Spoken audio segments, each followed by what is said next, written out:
I'm Lawrence Francis, host of Interpreting Wine, welcoming you to a special episode focusing on WSET D6 dissertation technique with Anne McHale MW.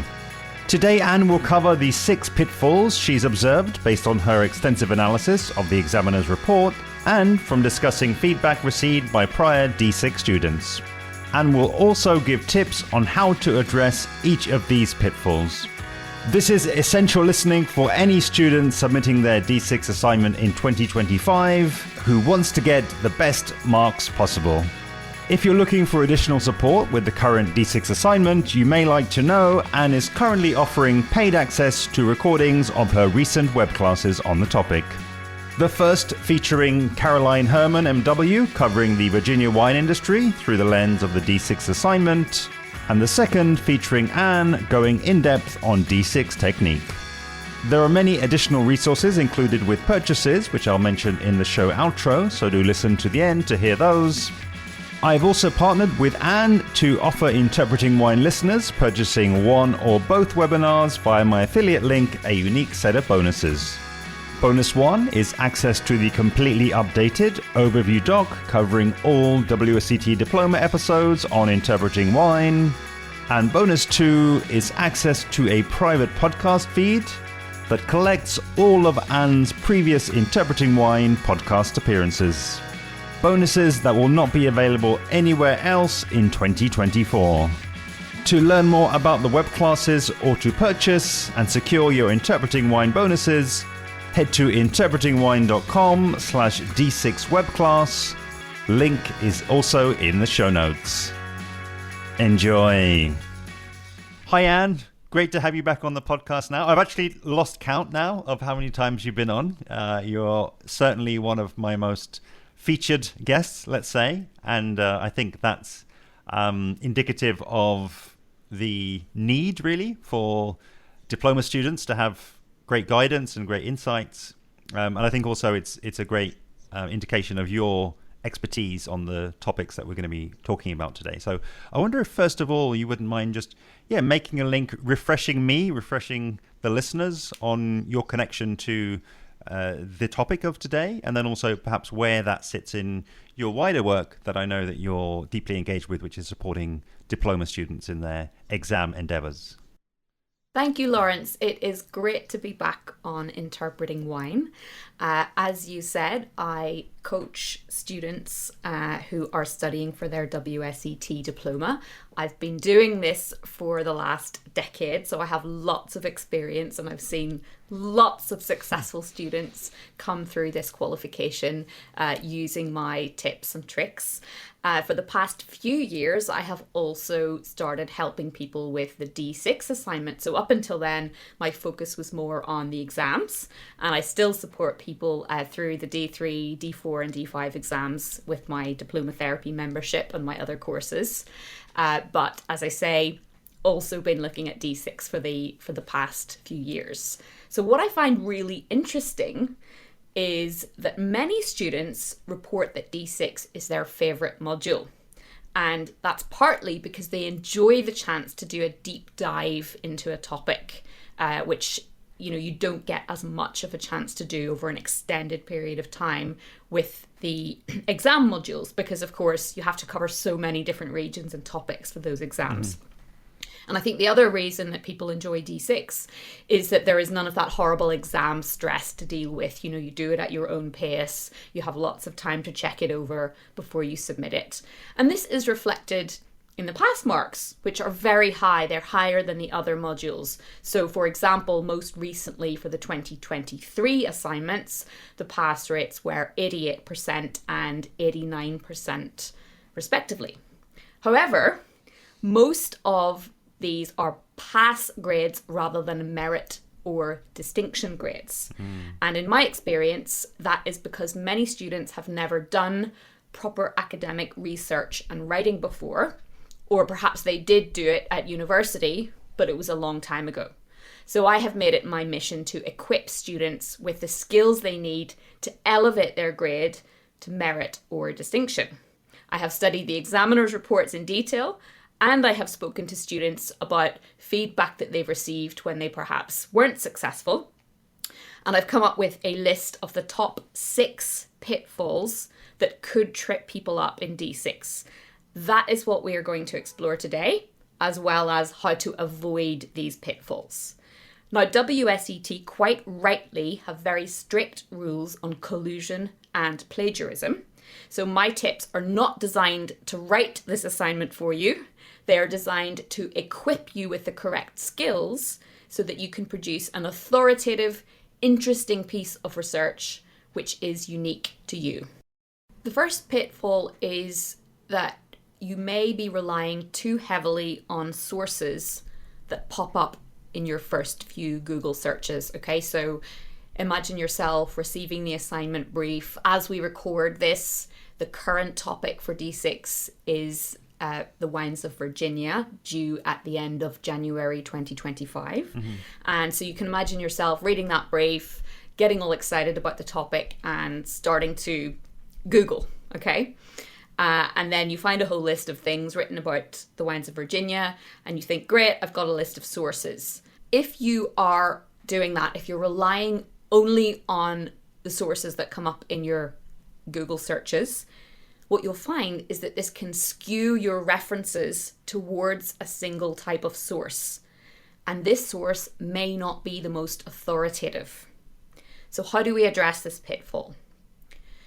To produce a well-rounded assignment, you need to be consulting a range of sources. So for instance, trade press, things like the drinks business, academic papers, you can find those on Google Scholar, for instance, expert opinions, and some partisan opinion. So you may ask, what's the difference between expert and partisan opinion? Well, for example, a party with a commercial interest in a given wine or a wine region, let's say a producer or a marketing agency, will have some form of bias because they have an agenda which is to convince you of the positive merits of that wine or region. So you need to take that with a pinch of salt. And as we've said, the current D6 topic is the wines of Virginia, so you'll probably be looking at interviewing some producers. Some of them will indeed provide authoritative, expert, evidence-based opinion, but some will provide partisan opinion depending on their agenda. And in general for this assignment, your conclusions should be more heavily weighted towards evidence that you have acquired from the most objective sources. This is why you need to see that you have a spread of different source types.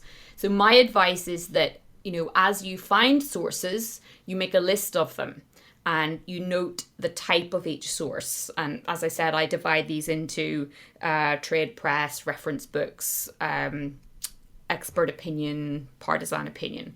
And once you've got that list, you can then see, well, have I got, a roughly equal number of each type, and is it more heavily weighted towards the objective? I recently ran an online workshop on D6 technique. In that workshop, I provided examples of each of these types of sources to show you exactly how to get that mix right. If you're interested, you can still register for the 90-minute class. We have the recording of the class, so you can get hold of that and watch it as many times as you need to. And I believe, Lawrence, that you're going to provide a link for that in the show notes if people do want to get hold of that. But those would be my tips for pitfall number 1. I have a question on the topic of sources, and knowing as I do that I think there are a range of sources that are available. You've already mentioned some of those, but I guess in our modern day and age, we also have the personally directed source, right? We can reach out to people, potentially email them, reach out to them on social media. And I'm just curious, is there any guidance on whether there should be a mix of those types of sources where actually some student directed sources will, potentially add value, or sources that are in the public domain are okay kind of by themselves? The examiners like you, I will touch upon this again, a bit later, but the examiners like you where possible to have some examples that are unique to you, and they do make a comment on that in one of the examiners' reports that, those who have unique examples do stand out. So I do encourage people to try to make contact with producers, and I have some other ways that you can look into that is in the public domain if you are not finding it easy to make contact with with individual winemakers. But yeah, I'll touch upon that in a bit later as well. Pitfall number 2 is issues with your referencing. Most usually this is inadequate referencing or rushed referencing. I am very keen to help people avoid this because I have personal experience of it.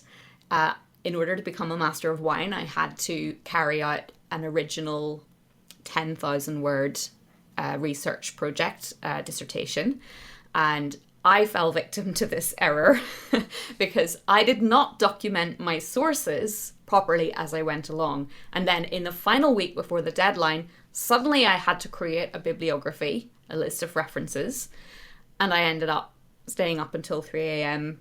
3 nights in a row doing it. So it can be a nightmare if you leave your referencing until the last minute. You've also got to do it correctly, and the examiner's reports highlight common errors that people make. They say one of the biggest errors is people reproducing secondary source material without proper referencing or citations. They also criticize candidates for misusing footnotes. So some students choose to use a footnote referencing system, which is fine, but if you use footnotes for explanatory text that should have been in the main body of the work, the examiners will disregard that and you won't get any marks for whatever you might have said in that footnote. I personally advise students to use an in-text citation method, but you can use footnotes if you prefer, as long as you use them correctly. I think the challenge for many D6 students is, as I mentioned earlier, that they haven't necessarily done an academic assignment like this before, and they're not aware of any of these systems and how they work. So here is my advice on how to address this pitfall. First of all, start building your bibliography as you go along. And there are a lot of modern tools these days that did not exist when I did my MW dissertation. So you can do it the old-fashioned way by keeping an Excel spreadsheet record and then sorting alphabetically by author at the end. Or there are very clever automated referencing features in Microsoft Word and in Google Docs. And in my workshop, I showed people an illustration of this using Google Docs. But whatever you choose to do, please don't leave it all until the end. I just do not want to hear stories of people staying up all night with endless cups of coffee trying to do their bibliography. The second thing you need to do is learn how the referencing systems work. So as I say, I recommend an in-text citation system. That would be something like Harvard or APA, which stands for the American Psychological Association. They are very, very similar. There are only tiny, minute differences between the two, but it's freely available online. Google those and you'll find how they work. If you're going to use footnotes, learn how to use those correctly.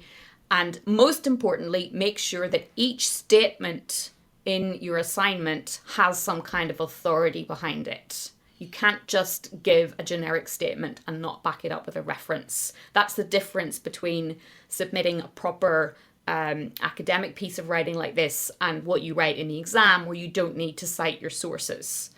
So in my D6 workshop, I shared practical tools and templates to help with all of this. And I also shared my own MW dissertation bibliography, as well as a section of the dissertation as an example for students of how to reference correctly. And I wonder, Anne, I believe this comes directly from the examiner's report. Would you be able to give an insight into really how strongly examiners penalise students for incorrect referencing? So if you read the assignment brief in any given year, you'll see that 15 of the marks out of 100 are allocated to the presentation of the assignment. And that includes things like clarity of expression, so spelling, grammar, but also how accurately and how well you've carried out the referencing part. So out of that 15 marks, I'm not sure exactly how many are allocated to referencing, but let's imagine that it's at least half. Then you could potentially lose 7 to 8% of your marks by not doing this properly. That could easily make the difference between a fail, a pass, a merit, a distinction. So it's worth getting it right. Pitfall number 3 is the potential to become overwhelmed by the sheer volume of information during your initial research phase. Now, if you are listening to this as a person who is about to start their research for the Virginia assignment, you may think, well, there isn't even anything on Virginia in the D3 textbook, so surely there can't be a huge amount of information out there. But I guarantee you that when you start looking into this properly, you will find that there is a lot of information out there, and there's this risk that you'll become overwhelmed by it, and you may end up procrastinating over going through the information. You may end up then rushing your research right at the end, and you may end up including irrelevant material.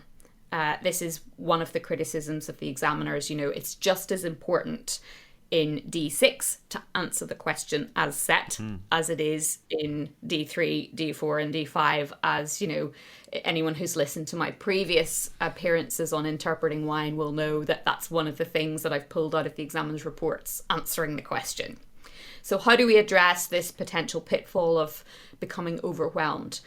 Every time you are looking at a source, you need to be coming back always to the assignment brief to identify your core themes. Honestly, just keep coming back to it.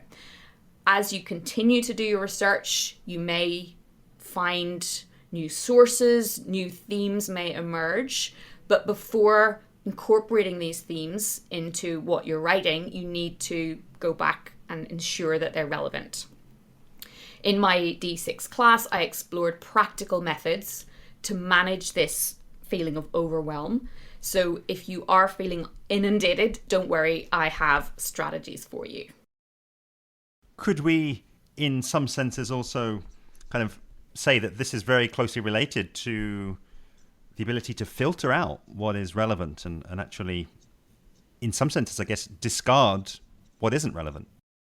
Absolutely. And if we take the Virginia assignment as an example, that assignment is asking you to talk a lot about the terroir of Virginia, the different regions, the environmental challenges faced by producers. But what it doesn't ask for is what they're doing in the winery. And I think, in the course of their research, people, will be speaking to producers, and naturally they are going to come across a lot of great examples about how the wine is made, what they're doing in the cellar.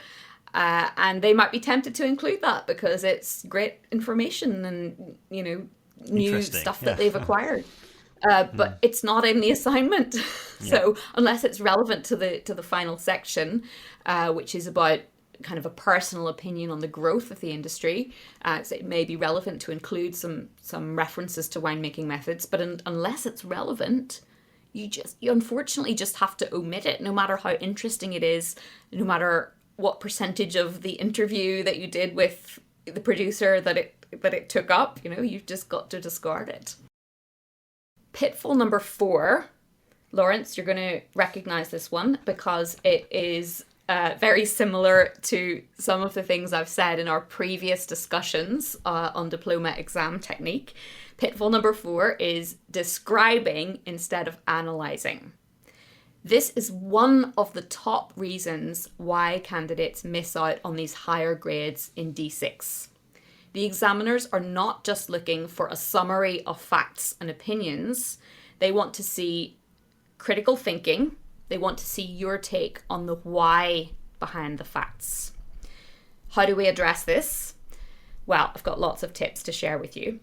Analysis involves examining different viewpoints, adding in your own opinions and supporting these with specific examples. So for instance, what I am doing here in this conversation with you, Lawrence, is analysis.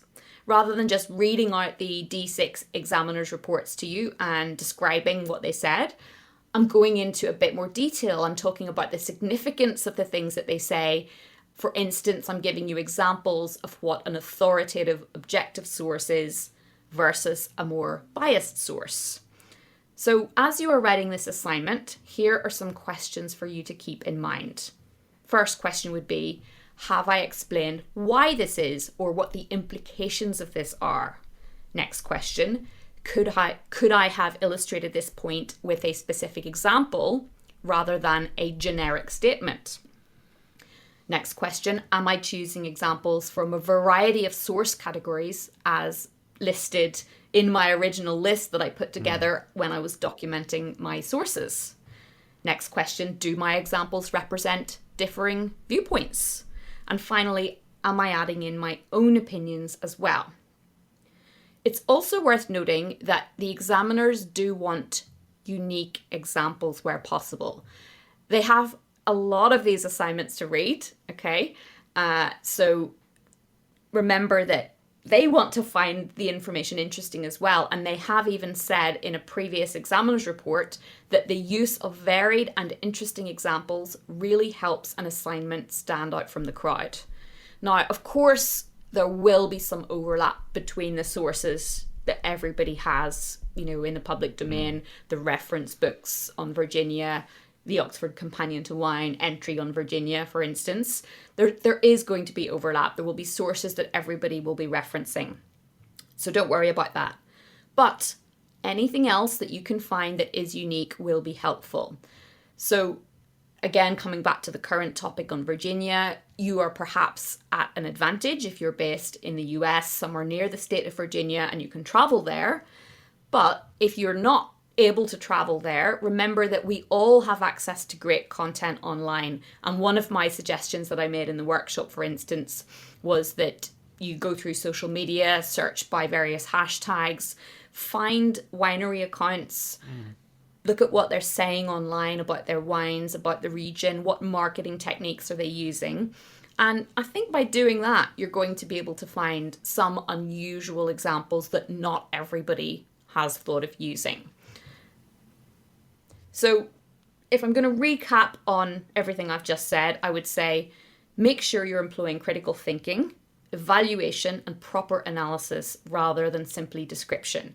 And again, in the workshop, I illustrated how to incorporate analysis effectively with examples from a real-life distinction level D6 assignment written by one of my students. So people who attended found that really helpful in understanding the difference between a pass level and a distinction level. So we reach pitfall number 5. And again, this will be familiar to you if you have listened to any of my previous Interpreting Wine appearances, because once again, this is about weightings. So it's definitely a pitfall in D6 if you overdo the word count within a given section, because they're very clear on what percentage is allocated to each section. And if you write, if you have a 15% weighted section and a 30% section, but you write the same word count for both, they're really going to disregard a lot of what you've written in the first section. That could also lead to you writing too much overall. They're pretty strict on this being around about a 3,000 word assignment. You're getting a 10% tolerance, 2,700 words or 3,300 words. I would say that for most people, the risk is going overboard. Again, you may think when you start writing, I won't have enough to write. But in my experience, most people end up with way more words and spend the last couple of weeks trimming out words. So obviously, at the initial writing stage, it's not too important that you stick exactly to the word count because it can be rectified at the editing stage. But I would say that if you have a word count strategy early on and you roughly know what you're aiming for in each section, this will save you stress at that final stage. So have an approximate idea before you start writing. So I mentioned earlier that 15 marks are allocated to presentation and correct referencing. So when you see the weightings on the assignment brief, they are not out of 100, they're out of 85. Okay, so you need to calculate on that basis. I have roughly calculated the Virginia assignment weightings for you. So section 1, which is a 15% weighting, you're looking at probably writing about around 500 words. Section 2, I would be aiming for 1,500 words. Section 3, I'd be aiming for 1,000 words. So keep that in mind if this is the assignment that you're submitting. Obviously, you'll probably go over that, but then you can trim down to around those amounts. This is great, Anne, and it's actually taking me back to my own dissertation days, and something that my old tutor always used to say to me, and it's obviously stuck with me to this day. But he'd always have this phrase, which was, "Lawrence, you've got to have tight writing when you're putting this together." And that was his friend. Again, it always stuck with me, tight writing. And I just thought it was interesting, looking back almost at points 3 and 4, there's an element of editing out superfluous content, let's say, content that isn't relevant from a source perspective.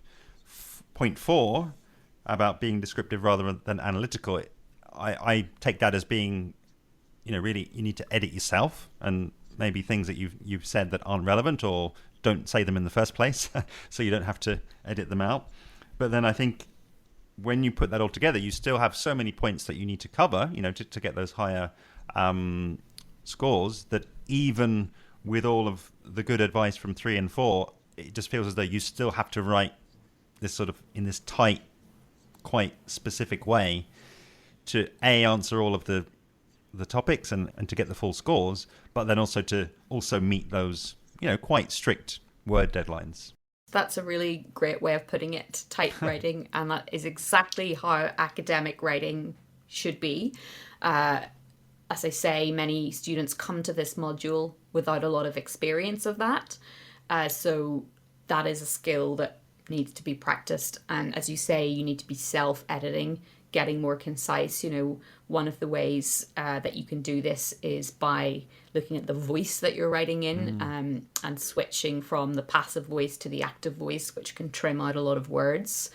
And that brings us probably quite neatly to the next pitfall, which is this discussion around AI, the elephant in the room, AI. So we can move on to that one if you're ready, Lawrence. Yeah, rock and roll. This is the one I was really looking forward to, so I'll get my questions ready. Exactly.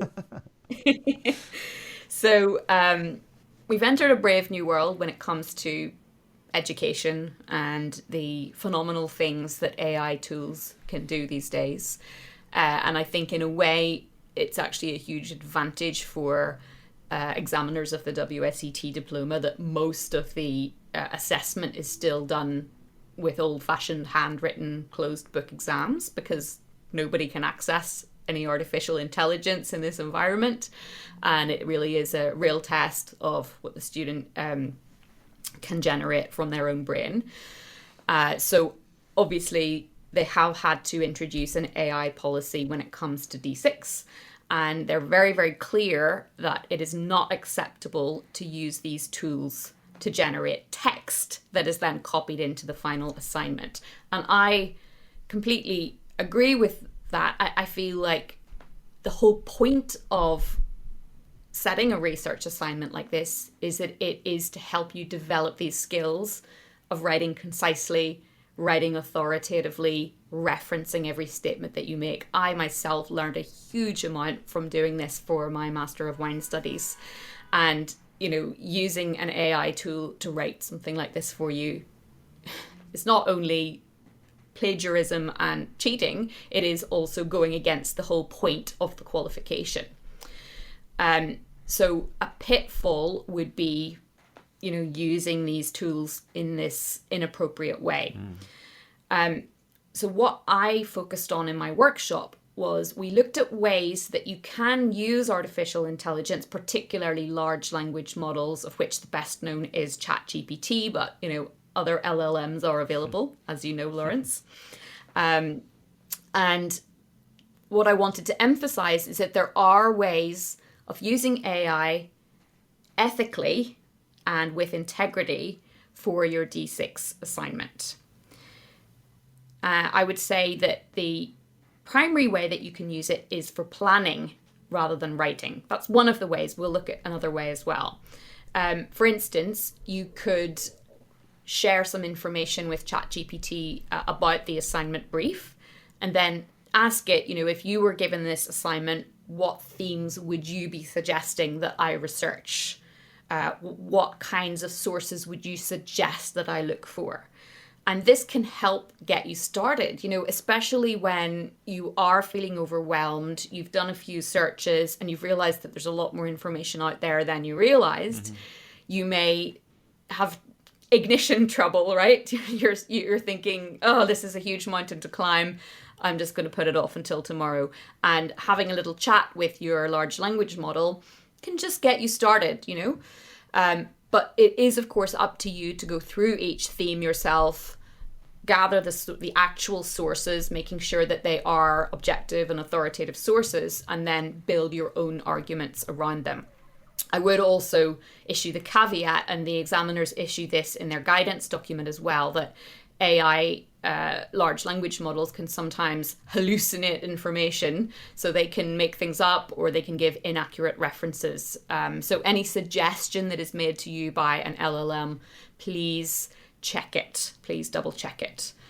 The other way that I suggest that people use AI is for support when you reach the editing and the proofreading stage. A few years ago, I would have suggested that you hire a proofreader, a human proofreader, on a site like Fiverr, for instance, or get a trusted relative or mentor to proofread for you. And definitely, if you have that available, still do that.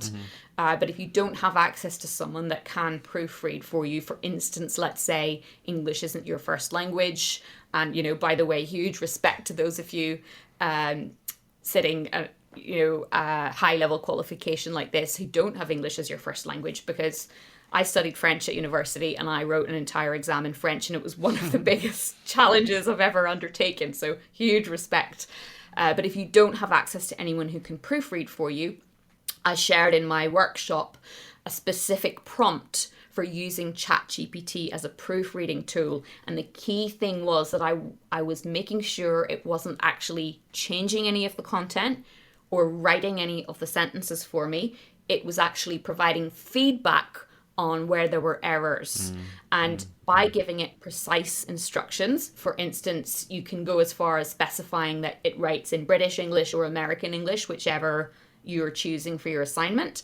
But again, by giving it these precise instructions, you can get useful grammar and clarity suggestions. And as I say, this approach doesn't rewrite your work, but it helps polish what you've written.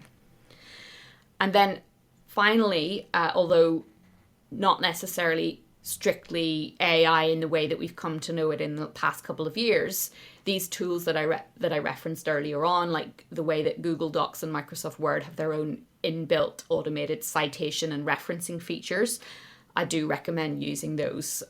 Those won't compromise the integrity of your work, but they will make managing your sources easier, which is a big plus when you come to the end and you have to put your bibliography together. So, as I've said throughout, these are some starting points, but in my D6 workshop, I went into greater detail and I showed people exactly how to use AI responsibly and to their fullest potential. So if you are looking for more in-depth guidance on balancing the use of AI with your own, personal research and writing, then do check out the recording.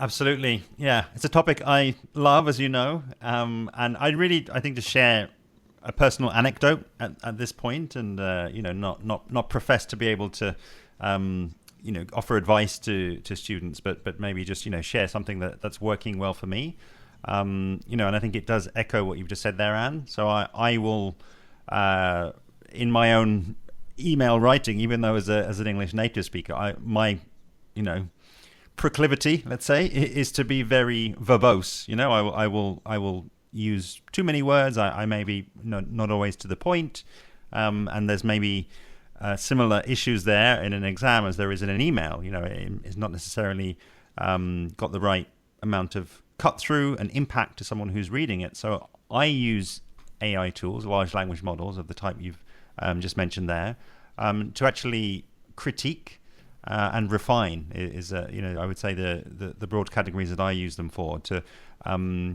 And I found, again, in my experience, that it does then still sound like me, and it does keep the humanity, let's say. And when I first started using AI, I was, going down the route of not doing that interim step of writing the email. I was just sending the large language model off to sort of write on my behalf almost. And again, based on my experience, but it's now getting on for a couple of years of experience, I found that doesn't really maintain my voice or the humanity of it, and that actually, it's not necessarily a shortcut to your finding your authentic voice.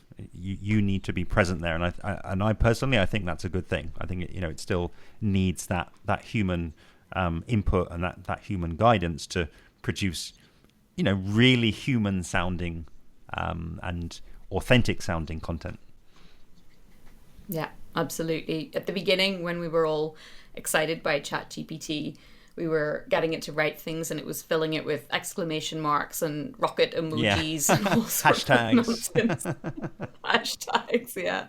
So, I ran a webinar for GuildSom on using AI in your wine studies, and I think the message I wanted people to come away with was that the quality of the output is only as good as the quality of the input.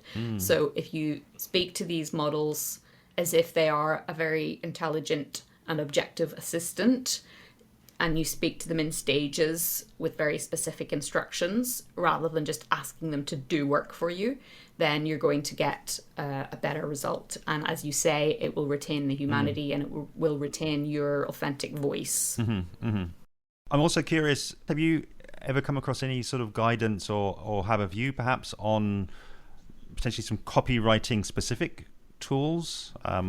There's one that I've used called Hemingway, which if you like, you're able to input a section of text, and then very quickly it's able to kind of color code it, looking for things like use of passive and active voice.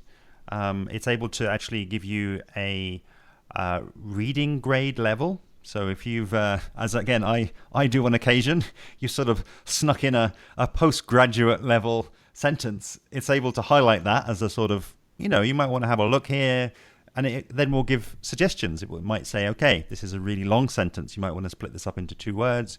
You might want to have a simpler word here. You might not need the adjective here. It might be, overly done. I'm just curious your take on that. Yes, I have come across tools like that. I haven't come across that specific one that you've just mentioned, but I recommended in my workshop to students a tool called Trinka.ai, so that's TRINKA.ai, which fulfills a similar role, and it's specifically focused on academic writing. I also recommended an AI tool which can check your references for you. So that's worth having a look at as well. I mean, there are so many options, and I think what you just described, Lawrence, is basically like having your own English tutor on your screen, right? It's it's not doing the work for you. It's actually helping improve your writing. Those are my top 6 pitfalls with tips for tackling them. I really hope that has been helpful for everyone listening.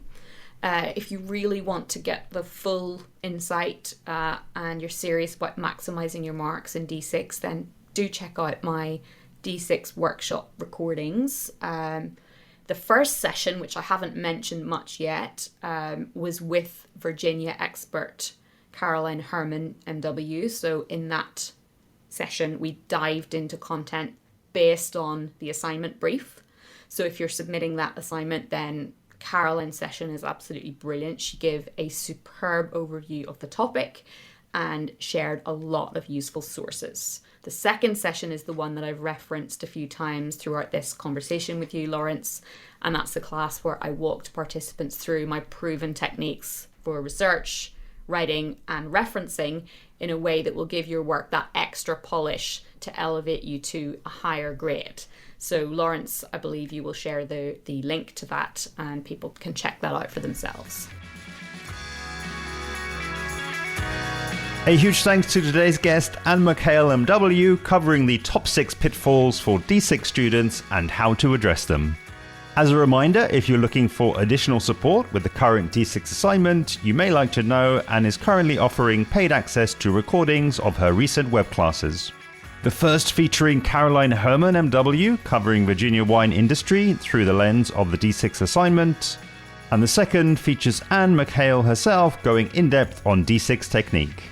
In addition to the recordings, you'll also get access to a list of resources and links mentioned in Anne's web class. This includes a list of potential sources for the assignment, a list of AI tools for proofreading and referencing, and 2 comprehensive ChatGPT prompts for proofreading and refining your original work. And we'll also send you an extract from her MW dissertation and bibliography. And if you use my referral link, you'll also receive the 2 Interpreting Wine bonuses mentioned earlier. The link to use if you're interested is interpretingwine.com/D6 webclass. Thanks again for listening to the end. Best of luck with the D6 assignment, and see you soon.